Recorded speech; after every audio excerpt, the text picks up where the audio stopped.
children is an act of child abuse. Very simple. Here's my plan to stop the chemical, physical, and emotional mutilation of our youth. On day one, I will revoke Joe Biden's cruel policies on so-called gender-affirming care. Ridiculous. A process that includes giving kids puberty blockers, mutating their physical appearance, and ultimately performing surgery on minor children. Can you believe this? I will sign a new puberty blockers, mutating their physical appearance, and ultimately performing surgery on minor children. Can you believe this? I will sign a new executive order instructing every federal agency to cease all programs that promote the concept of sex and gender transition at any age. I will then ask Congress to permanently stop federal taxpayer dollars from being used to promote or pay for these procedures and pass a law prohibiting child sexual mutilation in all 50 states. It'll go very quickly.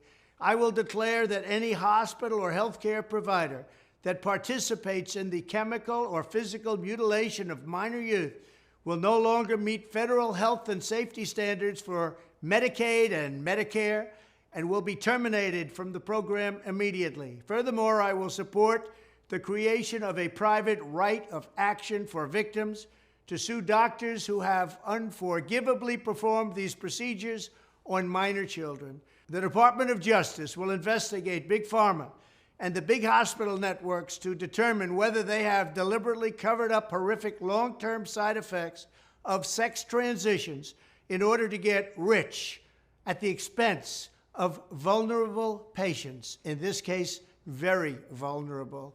We will also investigate whether Big Pharma or others have illegally marketed hormones and puberty blockers which are in no way licensed or approved for this use.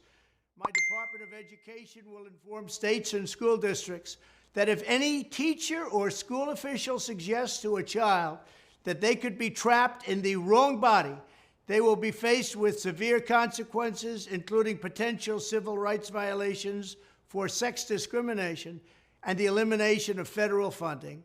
As part of our new credentialing body for teachers, we will promote positive education about the nuclear family, the roles of mothers and fathers, and celebrating rather than erasing the things that make men and women different and unique.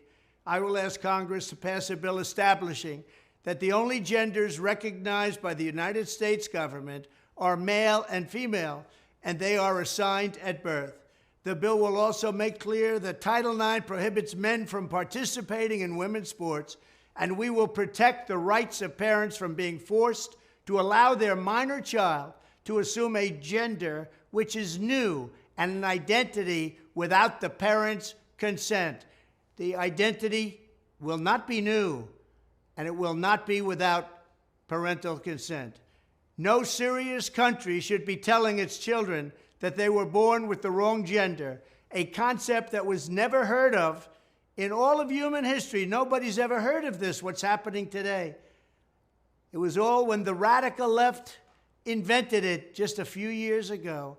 Under my leadership, this madness will end. Thank you very much.